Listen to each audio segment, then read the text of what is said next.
Students, जैसा कि आप सभी को पता है कि लास्ट वीडियो में मैं आपके साथ क्या डिस्कस कर रही हूँ, सेट ऑफ लॉज। ठीक है, कौन सा टॉपिक कर रहे हैं? इंटर सोर्स, मतलब एक ही हेड के अंदर एक सोर्स से दूसरे सोर्स के साथ एडजस्टमेंट कर सकते हैं। तो पर मैं आपके साथ कौन सा टॉपिक कर रही हूँ? एक्सेप्शन, जिसमें नहीं कर सकते। मतलब कि एक ही हेड है, उसके अंदर डिफरेंट सोर्सेज है, एक सोर्स से एडजस्टमेंट दूसरे सोर्स के साथ नहीं कर सकते हैं। तो 3 टॉपिक मैंने कर लिए थे आपके साथ। अब 4 टॉपिक मैं इस वीडियो में आपके साथ करूँगी और इसके साथ ही आपका ये टॉपिक कंप्लीट हो गया, इंटर सोर्स वाला। ठीक है, तो करते हैं। तो पहला हमारे पास आ जाता है सेट ऑफ लॉस।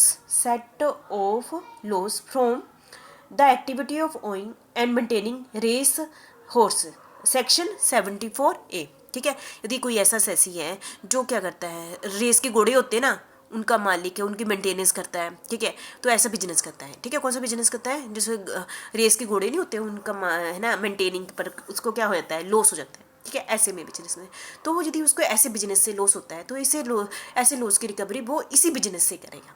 ठीक है, रेस हॉर्सेस जो होते हैं ना, ऐसे बिजनेस से यदि लॉस होता है तो इसकी रिकवरी ऐसे बिजनेस से ही होगी, दूसरे बिजनेस से नहीं होगी। ठीक है, ओनली बी सेट ऑफ अंगेज the income from such an activity only, मतलब कि इसी वाले हॉर्स रेस की से जो भी लॉस हुआ है तो इसकी रिकवरी इसी सोर्स से ही होगी, दूसरे सोर्स से नहीं होगी। It can not be set off against the income from any other source, और दूसरे ये तो है ही, अपने सोर्स में नहीं होगी तो दूसरे सोर्सेज पे भी नहीं होगी। तो आपको सब पता चल गया कि हॉर्स रेसिस से मेंटेनेंस पर जो भी खर्च होता है तो इस लॉस की रिकवरी हॉर्स रेसिस से होगी, दूसरे सोर्स में वो नहीं जाएगा। ठीक है, ठीक है। नेक्स्ट है हमारा set of loss from A source of income that is exempted from tax. देखो, आपको पता है कि एक ऐसा सोर्स है, ठीक है, जिसको इनकम टैक्स एक्ट 1961 के अंदर क्या दे दी हुई है? एग्जेम्पशन दे दी है। ठीक है, ऐसा सोर्स है जिसको इनकम टैक्स के अंदर क्या दे दी हुई है? एग्जेम्पशन, जिस पर टैक्स नहीं लगना। तो ऐसे हेड के ऐसे कोई सोर्स है जिस पर टैक्स नहीं लगना और उसमें एक लॉस हो जाता है। ठीक है, तो उस लॉस को एडजस्टमेंट नहीं होगी किसी और के साथ। ठीक है, ऐसा है जिसको इनकम टैक्स के अंदर पहले से ही कभी टैक्स नहीं लगता है, ना लगेगा। ठीक है, और फ्यूचर में वैसे हेड के अंदर क्या हो जाता है? लॉस हो जाता है। ठीक है, तो हेड के अंदर या किसी सोर्स के अंदर लॉस हो जाता है, उसकी एडजस्टमेंट कहीं भी नहीं होगी। ठीक है, मतलब कि the provision of income tax act provide that any loss incurred by the SSC with regard to a source of income that is exempt, that is exempt. ठीक है, दैट इज एग्जम्प्ट। अब तो आप, मुझे लगता है कि देख रहे हैं ना, है ना। फिर से कर लेते हैं। The provision of income tax act provide that any loss incurred by the SSC with regard to source of income that is exempt from tax can not be set off from income of taxable source of the income.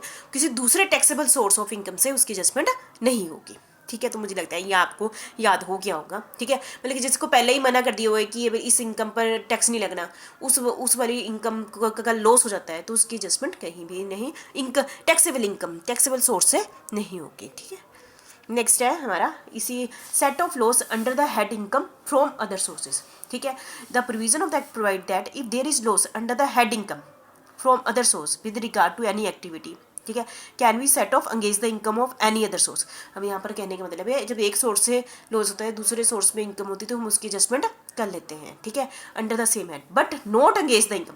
देखो, किसी को भी loss होता है उसकी adjustment income from lottery से नहीं होगी, इस टाइप से कैजुअल इनकम से नहीं होगी। किसी भी सोर्स से यदि लॉस हो जाता है उसकी रिकवरी लॉटरी या फिर कैजुअल इनकम से नहीं होगी। ये अब टॉपिक रखना, कैजुअल इनकम से नहीं होगी, कैजुअल इनकम से नहीं होगी। किसी की भी लॉस होता है वो कैजुअल इनकम से नहीं होगी, जैसे लॉटरी वगैरह। ठीक है, तो मुझे लगता है आप समझ गए होंगे। ठीक है, नेक्स्ट है no loss can be set off against the income from the following activity. यदि इन सब में इनकम होती है, ठीक है, इनकी इस इनकम का से किसी और की लॉस की एडजस्टमेंट नहीं होगी। इन इनकम से किसी की जो, जैसे हमने पीछे कहा, जैसे हमें लॉटरी से हो जाती है, क्रॉस बजट से हो जाती है, रेस हॉर्स से हमें प्रॉफिट हो जाता है, इसकी एडजस्टमेंट नहीं होगी। मतलब इसकी एडजस्टमेंट क्या मतलब, आपको पहले बताया हॉर्स रेस के लॉस की, हॉर्स रेस यदि इसमें इन सभी में प्रॉफिट हो रहा है, ठीक है, और कहीं में लॉस हो रहा है तो वो इधर आके पैसा नहीं मांगेंगे।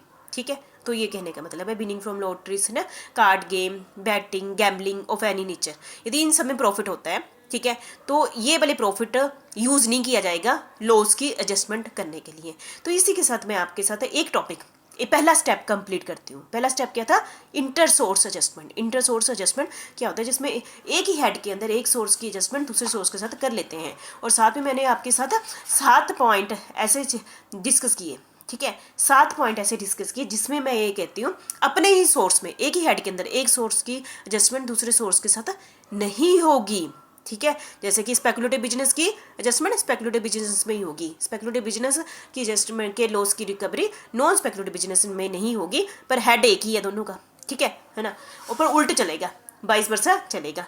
और स्पेसिफिक बिजनेस कर दिए हुए सेक्शन 35 AD में, तो आपको बताइए वो उनकी ऐसे स्पेसिफिक बिजनेस की लॉस की रिकवरी इसी में होगी, और लॉन्ग टर्म कैपिटल लॉस की रिकवरी लॉन्ग टर्म प्रॉफिट में से ही होगी, लेकिन शॉर्ट टर्म कहीं से भी एडजस्टमेंट कर लेगा। ठीक है, और हॉर्स रेस से यदि लॉस होता है तो उसकी एडजस्टमेंट हॉर्स रेस प्रॉफिट में से ही होगी। ठीक है, तो ये सारे टॉपिक मैंने आपके साथ डिस्कस कर लिए हैं, तो मुझे लगता है आपको अच्छे से समझ आगे होंगे। ठीक है, आपने इसको अच्छे से कर लेना। तो मैंने पहला स्टेप, ठीक है, इस टॉपिक का पहला स्टेप आपके साथ कंप्लीट कर लिया। इंटर सोर्स मतलब एक ही हेड के अंदर डिफरेंट सोर्सेस हैं। ठीक है, थैंक यू वेरी मच।